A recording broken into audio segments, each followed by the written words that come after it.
Si comme moi vous êtes né entre la fin des années 90 et le début des années 2010, on nous a vendu un manuel de vie qui est aujourd'hui complètement obsolète. On nous a formés pour un monde qui avait déjà disparu au moment où on essayait d'y rentrer. C'est pas une simple mauvaise période, c'est une rupture totale de système. Entre l'IA, la vie qui coûte de plus en plus cher et la mort du CDI pour toujours, les règles du jeu ont changé pendant qu'on jouait. L'objectif de cette vidéo est simple, identifier ce qui a lâché pour savoir ce qu'on a encore entre les mains. Le monde d'avant était stable parce qu'il était ancré dans le physique. Une information prenait du temps à voyager, un virement mettait 3 jours à passer, une carrière se bâtissait sur 40 ans dans la même entreprise, ce monde avançait lentement et surtout, il est resté local. Aujourd'hui, la numérisation totale a tout fluidifié. Toutes les résistances sont sautées et quand on rajoute le contexte mondial là-dessus, ça devient encore plus lourd. La social-démocratie européenne est en train de craquer, des États criblés de dettes qui s'occupent de tout sauf de leur mission fondamentale. Les équilibres de paix mondiale se disloquent avec très probablement un retour en force des grands blocs de civilisation. Le monde n'a pas été aussi instable depuis la fin de la Seconde Guerre mondiale. Pendant qu'on est le nez dans nos écrans à débattre d'IA, la réalité concrète devient de plus en plus hors de portée. Prenons l'immobilier. Dans les années 70, rembourser une maison prenait entre 10 et 15 ans. Aujourd'hui, on parle plutôt de 20 à 25 ans. La pierre appartient aux boomers et la Gen Z n'a plus le choix qu'entre la location à vie ou un endettement colossal. À moins d'avoir des parents bien placés, du côté du travail, le diplôme a arrêté de protéger. L'inflation scolaire a tellement dévalué les titres qu'un master est devenu le nouveau bac. Surtout dans ces filières creuses du genre master marketing. On ne construit plus une carrière, on enchaîne les contrats. On nous a présenté la révolution numérique comme une émancipation, tout accessible, tout gratuit. En vrai, c'est surtout un appauvrissement invisible. On ne possède plus rien de concret. La musique tourne sur Spotify, les jeux sur Steam, les logiciels se louent au mois. On a échangé la propriété contre un simple droit d'accès. On est la première génération à claquer autant d'argent pour se retrouver sans aucun actif tangible. On sous-loue nos existences à des data centers en Californie. Il y a cette fausse promesse de l'ailleurs. C'est pour ça que la Gen Z prend ses clics et ses claques. Bali, Dubaï, c'est pas des vacances, c'est une tentative désespérée de contourner le système économique. On part chercher des pays où notre argent pèse encore quelque chose parce qu'ici on se sent relégué. Sauf que changer de décor avec son ordinateur ne résout rien au fond. Personne ne sait vraiment où il va et tout ça, c'est avant même que l'IA entre vraiment dans l'équation. Parce que ça a déjà démarré et ça débarque dans un contexte déjà sous tension. Les économies occidentales s'essoufflent.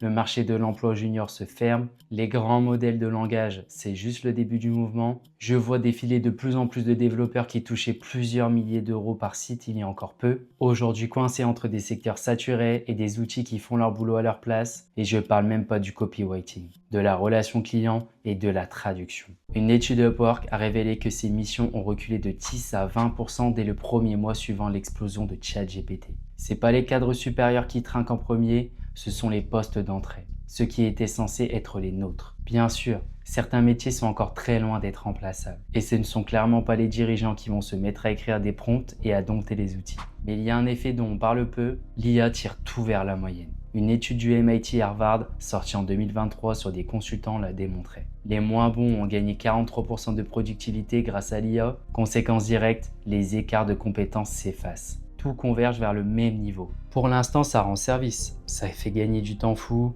c'est indéniable. Mais jusqu'à quand? Si tout le monde coule en même temps, il n'y a plus rien pour flotter. Bref, on pourrait passer des heures à creuser sur le sujet, mais voilà l'essentiel. L'effondrement du monde d'hier est peut-être la plus grande chance qu'on ait jamais eue. C'est douloureux sur de nombreux plans, personne ne va le nier, mais un système qui ne peut plus assurer notre sécurité perd du même coup sa légitimité à nous dicter notre conduite. Ce qu'on traverse, c'est aussi une immense page vierge. Si l'IA prend en charge les tâches répétitives, elle nous libère pour redevenir des gens qui pensent et qui décident. Si l'immobilier est verrouillé, ça nous pousse à imaginer de nouvelles façons de vivre. Si le diplôme ne vaut plus grand-chose, c'est que l'envie d'apprendre et le courage de tenter redeviennent les seuls vrais atouts qui comptent. On n'est pas la génération qui a tout raté, on est la génération qui va tout rebâtir. On est les premiers depuis des siècles à disposer des outils pour créer nos propres structures, nos propres modèles économiques et nos propres histoires. Le monde qu'on nous avait promis n'existe plus, c'est peut-être une bonne nouvelle. Et au-delà des chiffres et des systèmes qui s'effondrent, il y a quelque chose dont on parle beaucoup moins. Quelque chose de plus silencieux, de plus intime, ce que tout ça nous fait à nous intérieurement. Notre génération est la première à avoir grandi avec Internet dans la poche, les réseaux sociaux dans la tête et une anxiété chronique dans le ventre. On est connecté en permanence à un flux d'informations qui nous dépasse, à des vies filtrées qui nous écrasent, à des crises mondiales qu'on absorbe en temps réel depuis notre chambre, le changement climatique, les guerres, les effondrements économiques, tout ça à 17 ans entre deux stories. C'est pas juste du stress, c'est une forme de deuil. Le deuil d'un futur qu'on nous avait promis et qui n'arrivera pas. La maison avec le jardin, le CDI à 25 ans, la retraite à 60. Ces images qu'on a vues chez nos parents, qu'on a intégrées comme des évidences et qui aujourd'hui ressemblent à des photos jaunies d'un monde révolu. Ce deuil-là, personne ne le nomme vraiment. On préfère dire que notre génération est flemmarde, déconnectée de la réalité, trop fragile. Mais si on est autant à tourner en rond, à changer de voie, à ne pas savoir quoi vouloir, c'est peut-être pas un problème de caractère. C'est peut-être simplement qu'on essaie de construire une boussole dans un monde où le nord magnétique a bougé. Il y a aussi cette solitude particulière qu'on porte, pas la solitude de l'isolement physique, mais celle de l'incompréhension. Celle de parler à ses parents d'une anxiété face à l'avenir et de s'entendre répondre qu'à notre âge, ils n'avaient pas le temps de se poser ces questions. Et c'est vrai. Ils n'avaient pas le temps parce que le chemin était tracé. Nous, on a le temps parce qu'il n'y a plus de chemin. C'est différent. Les psys débordent, les burn-out touchent des gens de 24 ans, le syndrome de l'imposteur est devenu le fond sonore de toute une génération qui a fait les études qu'on lui demandait, décroché les stages qu'on lui demandait et qui se retrouve quand même à douter de sa place. Pas parce qu'elle manque de valeur, mais parce que les marqueurs qui étaient censés lui confirmer sa valeur ont disparu. Et puis il y a cette pression invisible d'être extraordinaire parce que les réseaux nous ont exposés depuis l'adolescence au success story des 1%. Le gamin de 22 ans qui a lancé sa start-up, la fille de 25 ans qui voyage en travaillant depuis son MacBook, le créateur de contenu qui gagne sa vie en parlant devant un micro. On a grandi avec l'idée que si t'as pas de projet passionnant, si t'as pas trouvé ta vocation, si t'es pas en train de scaler quelque chose, t'es en retard. Sur quoi? On sait même plus. Cette injonction à se réinventer en permanence, à pivoter, à s'adapter, à être résilient, elle l'épuise parce qu'elle ne laisse aucune place au fait d'être seulement perdu et être perdu à 20, 25, 30 ans dans un monde qui change plus vite que notre capacité à le comprendre. C'est pas une faiblesse, c'est une réponse normale à une situation anormale. Ce qu'on vit psychologiquement, c'est ce que certains chercheurs appellent une dissonance générationnelle. On nous a programmés pour un monde linéaire, prévisible, rassurant, et on se retrouve dans un monde chaotique, non linéaire, où les règles changent en permanence. Notre cerveau cherche des repères stables là où il n'y en a plus. Et cette friction permanente entre ce qu'on attendait et ce qu'on trouve, elle use. Et cette usure, elle a un visage très concret dans le quotidien. C'est le jeune diplômé qui envoie 200 CV et qui décroche 3 réponses. C'est celle qui a suivi exactement le parcours qu'on lui indiquait et qui se retrouve en CDD à 28 ans à se demander ce qu'elle a mal fait. C'est le gars qui travaille dur, qui fait tout bien et qui réalise que travailler dur ne suffit plus comme garantie. Il y a une génération entière qui commence à intégrer, parfois douloureusement, que l'effort ne mène plus automatiquement à la stabilité. Et cette rupture-là, entre le mérite et la récompense, elle crée quelque chose de profond. Une défiance envers les institutions, envers les promesses, envers le récit collectif qu'on nous a vendu depuis l'enfance. On est aussi la génération du paradoxe de l'hyperconnexion.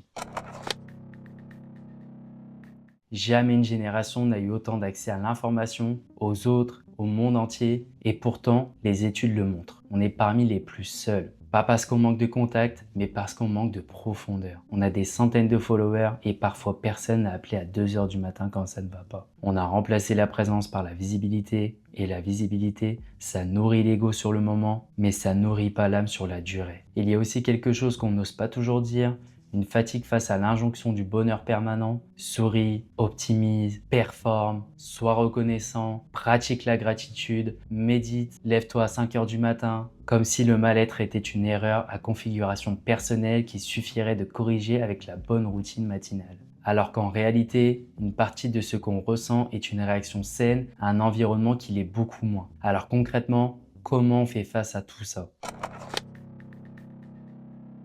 Parce que le constat sans la suite, ça sert à rien. La première chose, et c'est peut-être la plus contre-intuitive, c'est d'arrêter de se battre contre le fait d'être perdu. La perte de repère n'est pas un bug à corriger, c'est le point de départ. Obligatoire de toute reconstruction sincère, les gens qui ont traversé les plus grandes transitions de l'histoire, les révolutions industrielles, les guerres, les bouleversements culturels, n'avaient pas de plan parfait. Ils avaient juste la capacité de tenir dans l'incertitude sans se désintégrer, et cette capacité, ça s'entraîne. Pas avec une appli de méditation, mais en apprenant à distinguer ce qu'on contrôle de ce qu'on ne contrôle pas. La deuxième chose, c'est de reconsidérer ce qu'on appelle la santé mentale. Pendant longtemps, on a pensé que c'était l'absence de problèmes. Aujourd'hui, on comprend que c'est plutôt la capacité à traverser les problèmes sans s'y noyer. Et ça passe par des choses très simples que notre mode de vie actuel a s'aborder. Le sommeil, le mouvement physique, les liens réels, en chair et en os, pas en pixels sur un téléphone. La nature, des projets qui ont du sens, même petits, même imparfaits. Ce n'est pas du développement personnel à la mode, c'est de la biologie de base. Notre cerveau n'a pas été conçu pour scroller 8 heures par jour dans un appartement seul, et le reconnaître, c'est déjà reprendre un peu de pouvoir. La troisième chose, et celle-là personne ne veut l'entendre, c'est de réduire volontairement sa consommation de contenu anxiogène. Pas pour fuir la réalité, mais pour ne pas la laisser coloniser chaque minute de notre attention. S'informer, c'est nécessaire, être saturé d'alerte en continu, c'est paralysant. Il y a une différence entre être conscient du monde et se laisser noyer par lui. Et notre génération, qui a grandi avec la notification permanente, doit réapprendre à choisir ce qu'elle laisse entrer. Et puis, il y a la question de l'argent. Parce qu'on ne peut pas parler de santé mentale sans parler de ce qui génère une grande partie de l'anxiété quotidienne. On nous a appris une seule vision de la richesse, travailler, épargner, acheter un bien immobilier, prendre sa retraite. Un chemin linéaire, balisé, rassurant, sauf que ce chemin-là est en grande partie bloqué par notre génération. Alors là, la question n'est plus comment suivre le modèle, mais comment inventer un autre. Et là, quelque chose d'intéressant se passe. Parce que pour la première fois dans l'histoire, les outils pour créer de la valeur économique sont accessibles à presque tout le monde. Pas besoin d'un capital de départ énorme,